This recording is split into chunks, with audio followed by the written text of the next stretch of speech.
Now that you've seen our great set, welcome back. It's about 17 minutes after 8 o'clock. This is Newsroom Africa on Channel 405. It's great to be in your company this Tuesday morning. Here's a quick reminder of the big stories that we're watching for you at this hour.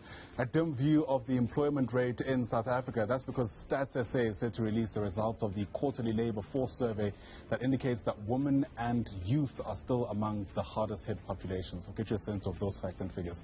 As soon as that begins, we're told those statistics will be released sometime this afternoon. Plus, as South Africa or as Gauteng braces for windy and rainy weeks ahead, the emergency service officials working in the region are urging residents to exercise extra caution, particularly with those heating devices, in order to avoid things like house fires. Quite a cold snap gripping the province at the moment. We're told it's going to tighten its grip throughout the country in the days to come. For now, let's shine a spotlight on this. There's yet a lot of attention placed on South African youth unemployment statistics as Youth Month kicks off. This, as Stats SA, as you heard there, set to release its quarterly labor force survey for the first quarter of this year. In the last quarter of 2020, people aged between 15 and 24 were the most unemployed, so to speak. That figure stood at 63.2%.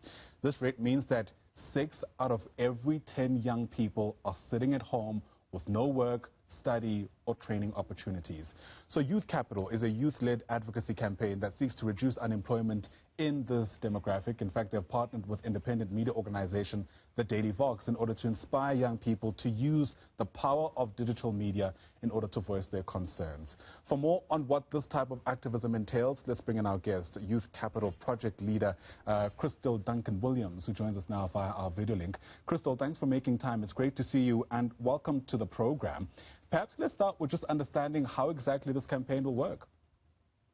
So we have done some work through the Daily Vox before, and we've written opinion pieces with them, and we just felt that our values are very aligned. We both believe that young people have the drive, they have the agency, they have the tech savviness to be able to use digital activism, and we've seen it particularly over COVID and the pandemic times, where in-person protests or demonstrations or activism was reduced because of lockdown. And so young people have really taken to digital platforms to make their voices heard, and we thought that as we head into Youth Month, we really wanted to hear from young people who are doing the work across a range of issues, and hear how young people are being the driving force for change in their communities.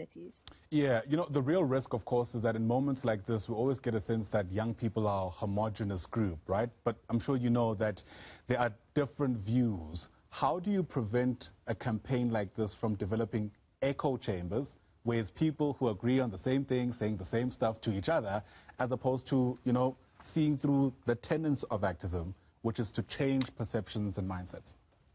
Absolutely, and I think here again, this is where we need to use digital means and technology. You know, WhatsApp is such a great tool. So what we do every week is we have an Instagram Live that happens at 6 p.m. on our Facebook page, which is Youth Capital SA, and we have different guests every week and that talk to each other.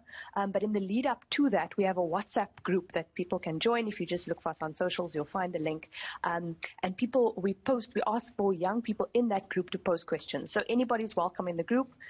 We tell them what the topic is for the week. This week we'll be talking about the cost of job seeking, very relevant for young people in South Africa. Last week we had a really great conversation around climate change, and so we ask young people to post questions, and there's no holds barred. So whatever questions come through, the two speakers will discuss. And so in that way we try to be as inclusive as possible. We're obviously cognizant of the fact that data and connectivity issues do limit some young people from participating in this way, but we believe that through having a WhatsApp channel, we are making it as accessible as is possible for young people to feed into that conversation.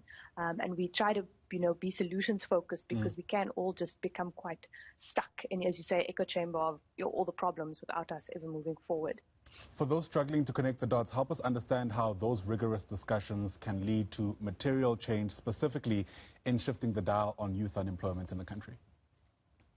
So we at Youth Capital, our sole purpose for existing is because we believe that all solutions for youth unemployment have been very top-down. and we haven't listened to young people and what their experiences are. And as you've already said, that's a heterogeneous group of people. And to try to find a one-size-fits-all, top-down model is not going to work. And so we constantly engage with young people. And then what we do is we engage with policymakers, at national government. We try to speak to provincial governments to start thinking about what are the policies that exist. How can we make sure that the implementation of these policies really addresses the challenges on the ground? Because I think that's often where we fall flat. We don't really understand what it's like for young people on the ground. So for example, we have just run a survey with the school assistants who are part of the Basic Education Employment Initiative. And so what we're doing there is we ran a survey with 3,000 young people responded, around 100 school management teams responded with their experience, and we're putting that together with NGOs who work with those young people and presenting that as a policy brief to the DBE, to the Portfolio Committee for Basic Education. We're working on that now. So that's one example of how we bring together, young people's experiences and their voices with, at a government level, which is where you need those voices to be heard. Yeah. This is all happening under the banner of #BeTheDrivingForce. In fact, it's a new series that's been run under this campaign. With a specific focus on the name itself, help us get a better sense of the role that you're hoping young people will be able to play in this particular series. So we know that from all of our work with young people that they have a lot of energy, they have a lot of ideas, they have a lot of drive, but they often don't know where to go with those ideas. It can feel very overwhelming. How do you address somebody in parliament? How do you get through to somebody? Maybe people don't respond to your emails. And so we're really trying to inspire, confidence to say you can be the driving force, and we're giving you a platform to do that. We know that you have the knowledge. We know that you have the ideas. We know that you have the energy, and we're just providing a platform for that. So, you be the driving force in this. It's not youth capital, it's young people themselves, or it's not Youth Capital, the Daily Vox, it's young people themselves. Yeah. How are you distilling which of the issues to start with first, given what we both agree is a very heterogeneous community of people? Young people see things quite radically differently sometimes, and it might be difficult to prioritize which of the issues should be salient at which point. Absolutely. And so, that's why the campaign's been running. We started in May and we're going all the way through to the beginning of July. So it's, it's a youth month campaign, but it's spanning, quite a few weeks to try to cover a range of topics. And the Daily Vox is a very big network. And, it's through their network that they raised some issues. And then we gave feedback on what we think of the things that come up in the discussions we have with young people. We have WhatsApp conversations around various topics all the time. We run polls on our social media. And so we think we have a good sense of what young people are talking about and what they're interested in. And so I think at the end of the series, it would be interesting to hear from those that have participated, have we missed anything? Is there anything that you think we maybe should have covered in the series and we haven't? And that would be, we always welcome feedback. We don't believe we're the experts. We believe the young people are, and so we always want to hear from them. Yeah. Speak to me about ways through which we can bring new voices to the discourse. In my experience, and this is in no way a representation of the full experience itself, quite often, they are the same people who are confident enough to speak out, and their views are considered to be the general view, when quite frankly we know that's sometimes quite a distance from the truth. Absolutely. And, in my experience as well, young people, we talk about youth participation in policy and in change, and it's often very tokenistic because it's the same young people that are always in the room. And so, again, that's what we say. We're on Facebook, we're on Instagram, we're on Twitter, we're on WhatsApp, on our youthcapital.co.za page, there's a little WhatsApp button. Slide into our DMs. If you're not comfortable to speak in the group, then speak to us one-on-one, and we really hope we're opening the channels for young people to talk to us, because we know that somebody might not be comfortable speaking in a big group. And so we hope that young people will feel comfortable using one of these channels to get in touch with us. Yeah. It's really affirming sometimes being in the company of people who think alike, and I think in that respect this will become a great campaign. But many might be disillusioned when they start asking what happens after that. The campaign runs its course till July. Do you get the sense that there's an appetite from the places where decision makers are seated to hear whatever comes from this campaign, but not only that, to see through recommendations, for lack of a better term? I think there is an appetite, particularly, from the youth policy stakeholders. So if you think about the NYDA and the Department of Women, youth and people with disabilities. The national youth policy has just come out, and from conversations with these policymakers, I think there's an appetite for them to really include young people. They keep telling us when things are out for comment, but I don't think that government really understands how to engage with young people in a meaningful way, and like you say, a non-tokenistic way.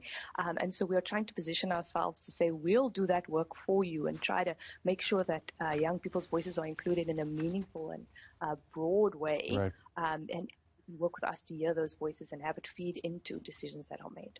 It really sounds great what you're saying, Kristal. Help us understand what it means practically, though, because the other sham, dare I say, is just making sure that young people are seated at the table when we know that they're patronized half the time and whatever they say is not taken seriously.